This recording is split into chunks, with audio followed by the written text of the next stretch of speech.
ఇంకొకటి సౌత్ వెస్ట్‌లో గనుక రాంగ్ కలర్స్ బెడ్‌రూమ్‌లో ఏం చేస్తారంటే కలర్స్ మాకు పింక్ కలర్ కావాలి, మాకు బ్లూ కలర్ కావాలని కలర్స్ ఏయించుకుంటారు చూడండి. అది దెబ్బతీస్తదండి బాగా. అసలు ఎక్కడ ఫాల్ట్ అనేది అర్థం కాదు. సౌత్ వెస్ట్‌లో డిఫెక్ట్ ఉన్న వాళ్ళు దేవుడు కూడా చెప్తే వాళ్ళు నమ్మని పరిస్థితిలో ఉంటారు. వాళ్ళు మాకు అన్నీ తెలుసు అని చెప్పి అనుకుంటారు తప్ప వాళ్ళు కష్టం అనమాట. వాళ్ళ లైఫ్ ఇక బ్యాక్ వెళ్ళడం మొదలవుతుందన్నమాట సౌత్ వెస్ట్‌లో ప్రాబ్లమ్స్ ఉంటే. నాట్ ఓన్లీ రిలేషన్, అన్ని రంగాల్లో వాళ్ళు వెనక పోవడమే జరుగుతుంటుంది వాళ్ళకు.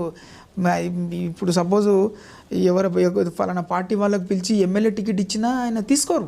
నాకు వద్దు అని చెప్పి నాకు వద్దు అని చెప్పి ఇచ్చేస్తారనమాట. అంటే గెలిచే పొజిషన్ ఉండి కూడా వాళ్ళ భాగ్యంలో ఒక పొలిటీషియన్గా ఎదిగే అవకాశం ఉన్నా కూడా సౌత్ వెస్ట్లో కనుక ఫాల్ట్ ఉంటే వాళ్ళు అన్నికి దూరం అయిపోతూ ఉంటారు. ఇక అందులో అర్థమైపోతుంది మాకు క్లియర్గా.